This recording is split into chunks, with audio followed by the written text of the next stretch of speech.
Soy José Carlos Martín de la Hoz, soy miembro de la Academia de Historia Eclesiástica y trabajo en la Oficina de las Causas de los Santos del Opus Dei en España y soy asesor de la Conferencia Episcopal.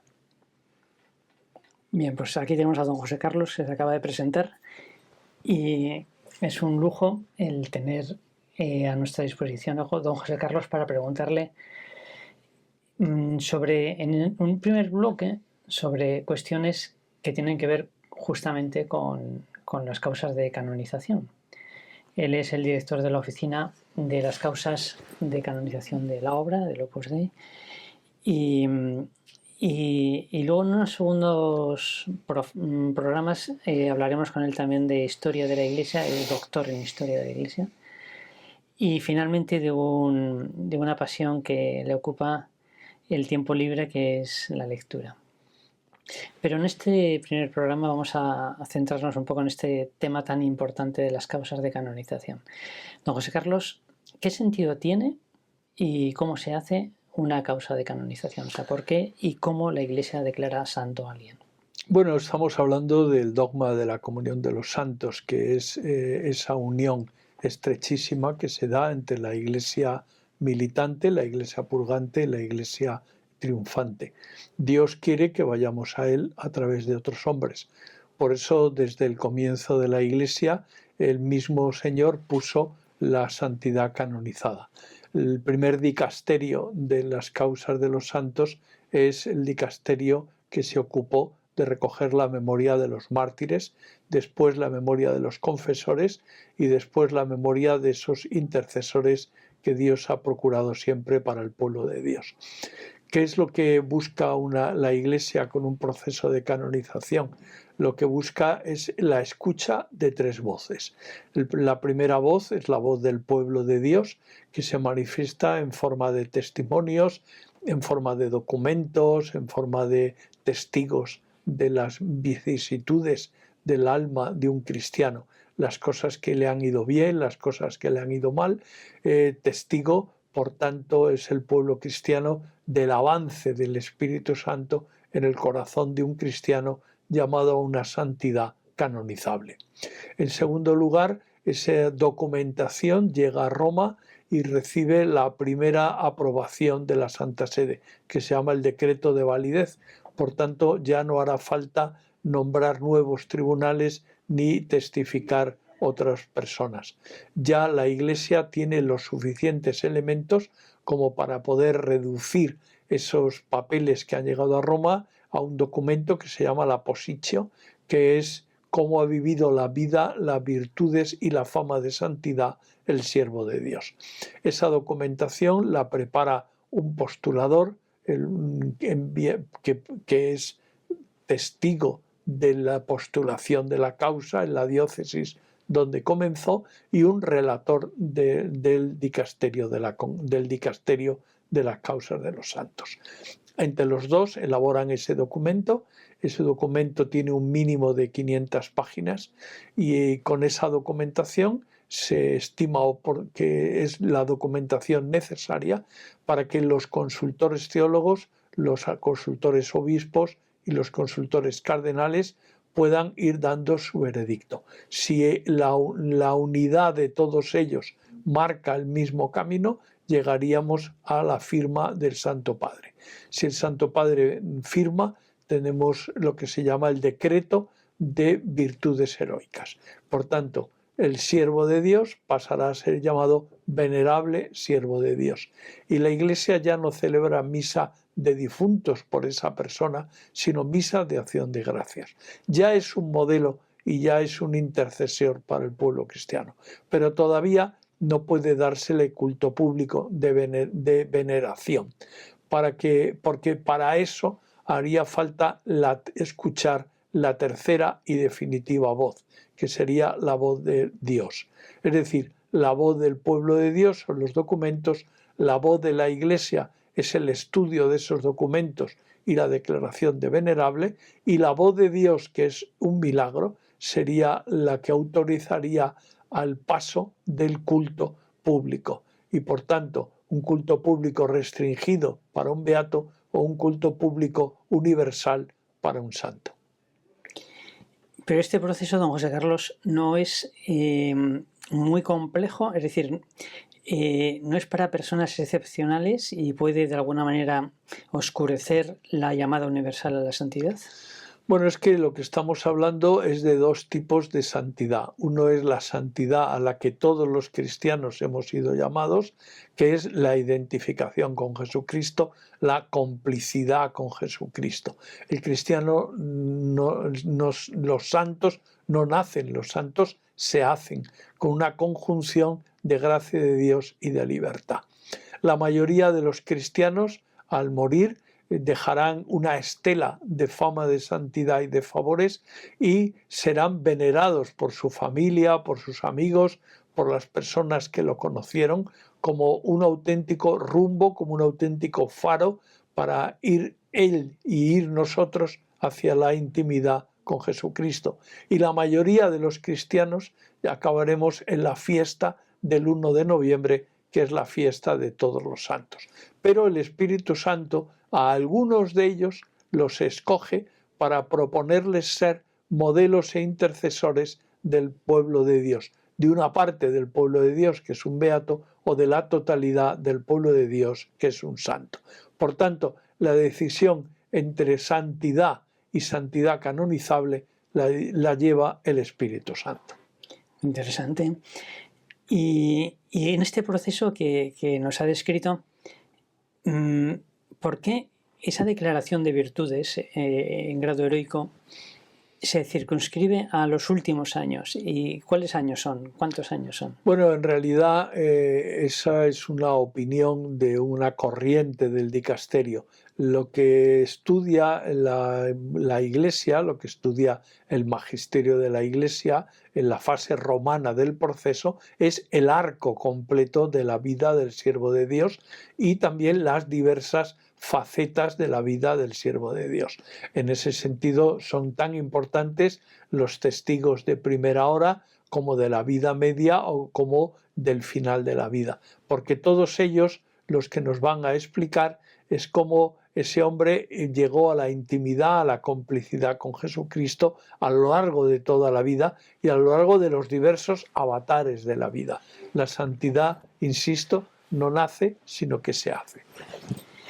Y el Papa está, y no solamente el Papa Francisco, ya antes el Papa Benedicto y me parece recordar que también San Juan Pablo II, están interesados en promover las causas de matrimonios, o sea, declarar conjuntamente la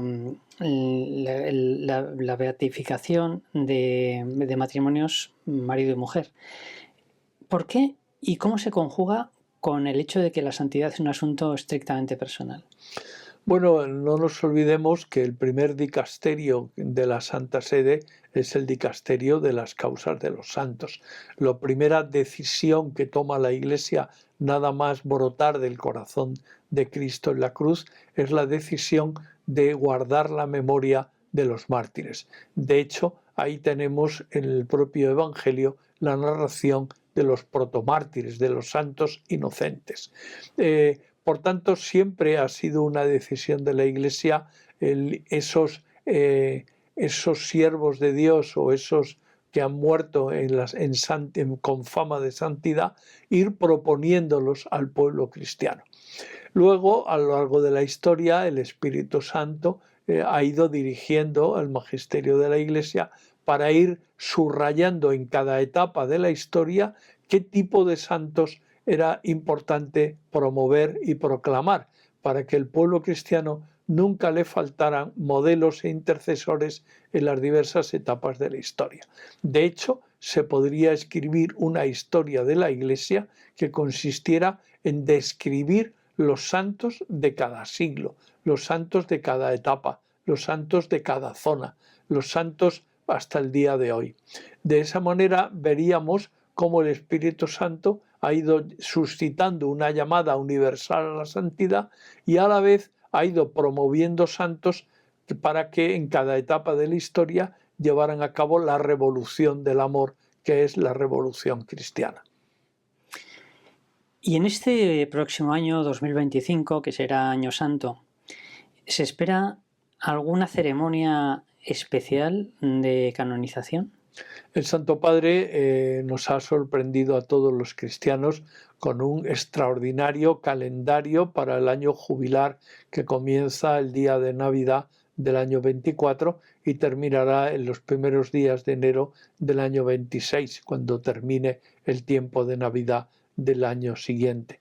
Es bonito que en ese calendario impresionante, lleno de actos, en los que se espera una participación activa del Romano Pontífice, ese calendario que estaba apretadísimo, todos veíamos que había 2 domingos en el año que no estaban siendo ocupados y todos nos preguntábamos en qué los ocuparía el Romano Pontífice. Finalmente el misterio ha sido desvelado porque en uno de ellos, el día 7 de septiembre del 25, está prevista una gran canonización en la plaza de San Pedro, de modo que acudan fieles cristianos de todo el mundo y haya suficientes candidatos y muy atractivos candidatos para que la plaza de San Pedro se llene, porque si son importantes todos los actos del jubileo, lo es más en la gran canonización, porque el Papa quiere poner en el centro del año jubilar la santidad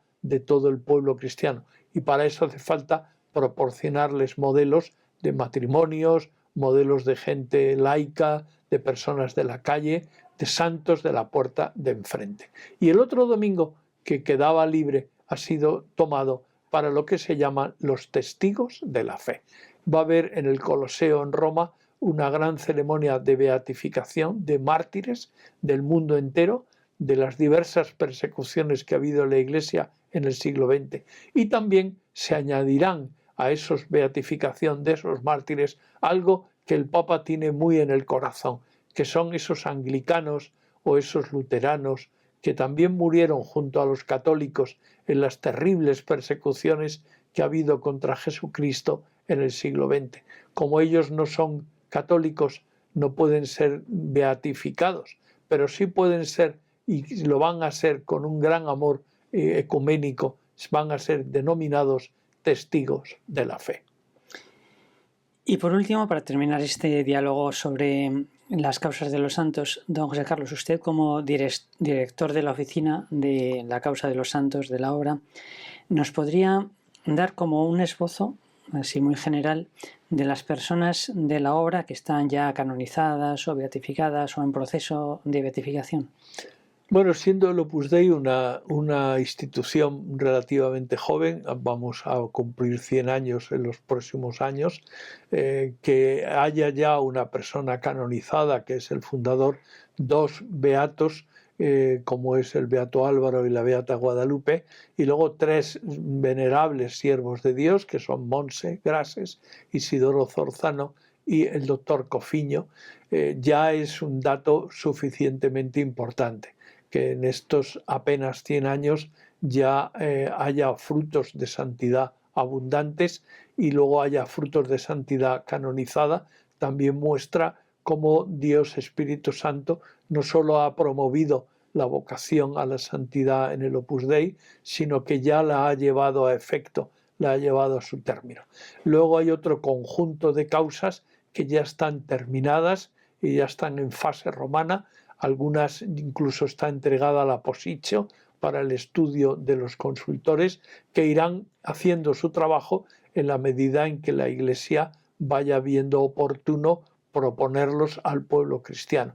Es decir, no olvidemos que en el dicasterio existen más de 2000 posiciones entregadas en fase de estudio, de lo cual hay personas de toda clase y condición, pero es verdad que hay abundancia de clérigos, abundancia de religiosos, de religiosas, de fundadores. En cambio hay menos santos, el de la puerta de al lado, santos también de la puerta de enfrente, como diría un conocido escritor.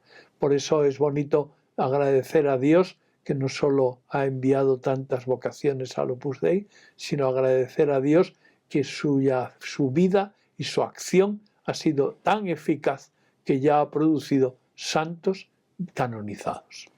Pues sí, agradecemos a Dios esas gracias y esos santos, y a don José Carlos este tiempo que nos ha regalado para darnos una idea y entender un poco mejor qué es esto de los procesos de canonización y la importancia de acudir a los santos a su intercesión y mirarles como ejemplos de vida.